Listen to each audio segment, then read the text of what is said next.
자, 이 나눔형 주택의 강점이 또 뭐냐면 최장 40년 낮은 고정금리라는 거. 뭐 20대 30대가 돈이 없잖아요. 그죠? 뭐 대출도 많이 갚아야 되고 학자금 대출도 갚아야 되고 그런 분양가의 최대 80% 한도는 5억 원, 최장 40년 낮은 고정금리.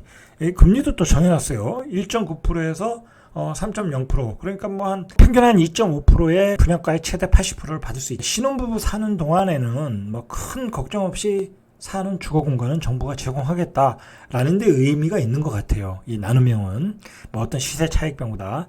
자, 그래서 주택담보 인정 비율이 LTV를 최대 80%를 주겠대요. 그 다음에 총부채 원리금 상환 비율 DSR 규제도 없다라는 거예요. 그러니까 자금이 많이 없으신 분들은 뭐 이런 걸 그냥 받아서 사가지고 분양 받으시면 되겠죠. 자, 일반형 15만 원은 시세의 80%로 분양을 받는 형태다. 일반 대출의 경우 신혼부부 한도는 4억 원, 생애 최초는 2억 원. 그 대출 한도가 그렇다는 거예요. 뭐 분양가가 얼마 하겠어요. 그죠? 그렇게 비싸진 않을 거 아니에요. 그러니까 70% 이상. 여기 LTV가 70%라고 했잖아요. 그러니까 LTV 기준으로는 한 70%는 대출해준다고 보면 되겠죠. 부부들이나 신혼부부들이나 젊은 부부 입장에서는 거의 뭐 돈이 안 들어간다.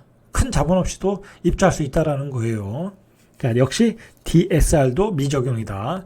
그리고 이제 이 일반형 15만 원 중에는 청년층을 위해서 20%가 또 추첨제로 공급을 된대요. 그러니까 이래저래 청년층들이 많은 혜택을 받는 게 이번 공급 대책이다라고 보시면 되겠죠. 자, 이렇게 되니까 20대 30대는 앞으로 지금 현재 구축 시장 그리고 지금 현재 분양권 시장에서는 집을 구매할 수가 없겠죠. 구매를 안 하겠죠. 싹 수요가 없어지는 거예요. 자, 이제 구축 시장이 굉장한 거래 멸종, 부동산 빙하기가 오겠죠. 자, 그 다음에 선택형이라는 게 있어요. 이 선택형은 뭐냐면 우리가 이제 분양 전환이라고 보시면 돼요. 우리가 임대 아파트 받아서 분양 전환하는 아파트 있죠. 그거라고 보시면 돼요. 자, 선택형 10만 원은 역시 저렴한 임대료로 거주하다가 뭐 임대형 분양 전환 아파트 그렇잖아요. 하다가 6년 후에 분양 여부를 선택한다. 그러니까 6년이라는 걸 딱 고정시켜 버렸어요. 뭐 보통은 7년짜리도 있고 10년짜리도 있는데 자, 6년 여부를 선택하는 모델이에요. 근데 자기가 6년 뒤에 분양받을 돈이 없다. 사정이 안 된다. 그러면 4년 추가 임대를 선택할 수 있다.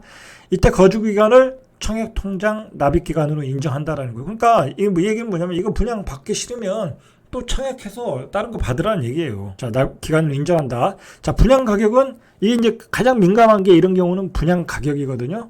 입주 시 추정 분양가와 분양 시점의 감정가 평균 가격으로 책정한다. 이 얘기가 뭐냐면 자, 밑에 걸 보시면 이 얘기가 쉬워요. 이야기가 가령 입주 때 6년 뒤 추정 분양가가 4억 원이고 실제 6년 뒤에 감정가가 8억 원이면 그 중간 가격, 평균 가격 6억 원으로 정하겠다라는 거예요.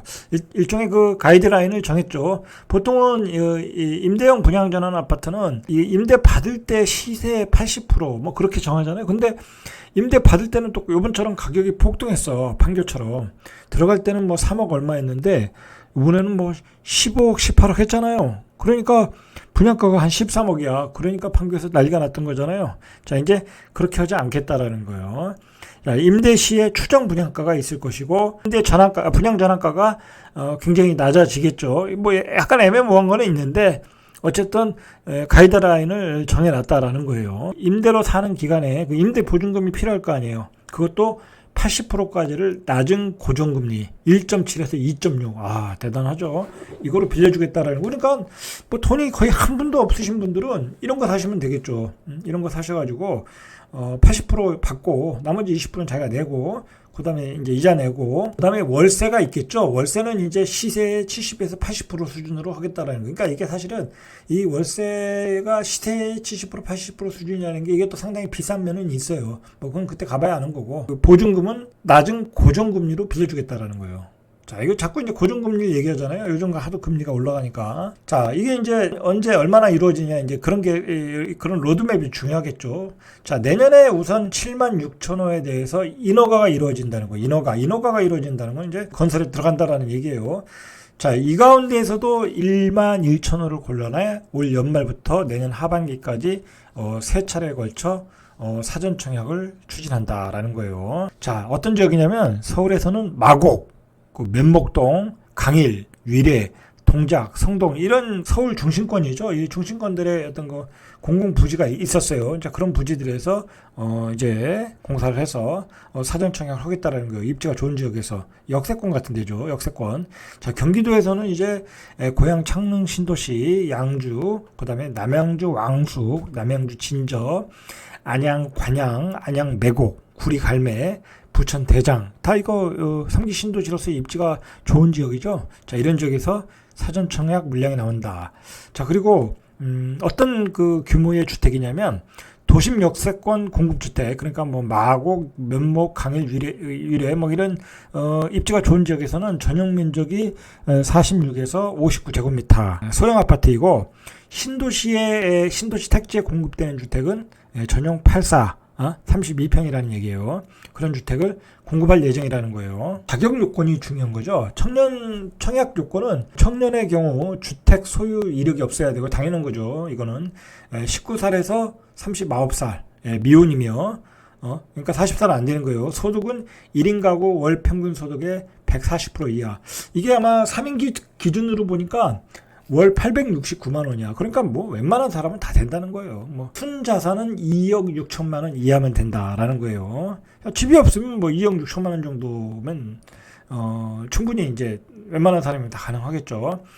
신혼부부는 해당 가구 원수의 월 평균 소득액의 130에서 140% 이하, 순자산 3억 4천만 원 이하, 이 조건이 자격 요건이 되는 거예요. 자, 생애 최초 자격은 주택 소유 이력이 없어야 되고, 배우자나 미혼 자녀가 있으며, 그러니까 결혼을 해야 된다는 거죠. 배우자나 미혼 자녀가 있으며 소득세 5년 이상 납부자에 해당한다. 이 경우도 월 평균 소득의 130% 이하, 순자산 3억 4천 이하야 청약할 수 있다.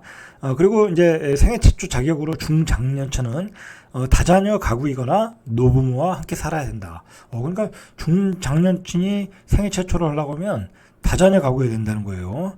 자, 관련 계층의 월 평균 소득이 120% 이하, 순자산 3억 4천 이하여야 된다. 이게 생애 최초 자격이에요. 나눔형 주택은 어디에 짓냐면 서울 도심, 그리고 3기 신도시 GTX 역세권, 창릉 왕숙, 수도권 공공택지 여기 뭐 대부분의 지역에서 골고루 친다. 자, 그렇게 보시고 올해 하반기에는 고덕 강일 3단지와 내년 상반기에 마곡 10-2, 마곡 택시 차고지 등에서 사전 청약한다라는 거예요. 나눔형이 입지가 좋은 데서 하네요. 자, 선택형이 제일 좋은 것 같아요.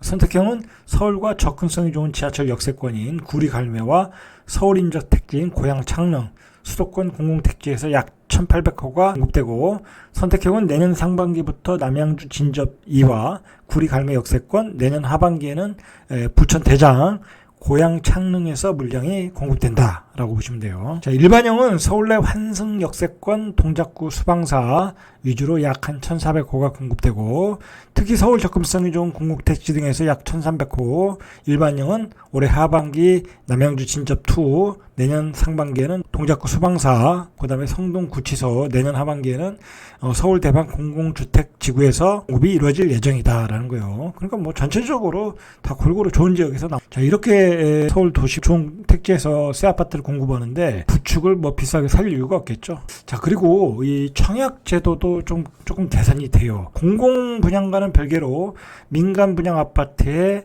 청약 제도도 추천제 비중이 대폭 늘어나도록 개편된다. 전체적으로 이제 예전에는 추천제 비중이 8.5제곱미터 이하에서는 거의 없었거든요. 그런데 추천제를 늘렸어요.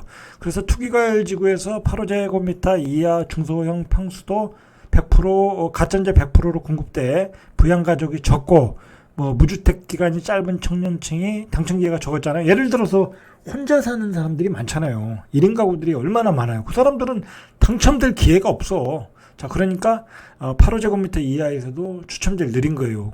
지금 사실 1인 가구가 폭증하고 있는데 그 사람들에 대한 배려를 안 할 수가 없거든요. 그래서 개편안은 중소형 평형 60제곱미터, 그 다음에 8.5제곱미터 이하에도 추첨제 당첨 비중을 각각 60제곱미터는 10%, 8.5제곱미터는 한 30%씩 배정했다라는. 자, 1인 가구 혼자 사는 분에 대해서 배려를 해서 추첨제를 소형 평수에도 넣었다라는 게 중요한 거예요. 대신 이제 중대형 평수에서는 추첨제 비중을 줄이고 가점제 비중을 높였어요. 자, 그래서 8.5제곱미터 초과는 추첨제 비중이 기존 50%에서 20%로 줄어들었어요. 이건 뭐 공공주택이니까. 공공주택에서 8호제곱미터 초과하는 비율이 별로 그렇게 많지 않다고 봐요. 자, 그래서 1인 또는 2인 청년 가구가 높은 중소형 평형일수록 추천제 비중이 높고 미혼인 1인 가구 청년도 8호제곱미터에 당첨될 수 있도록 그렇게 개편했다라고 보시면 돼요. 이건 1인 가구를 위해서 개편한 거예요.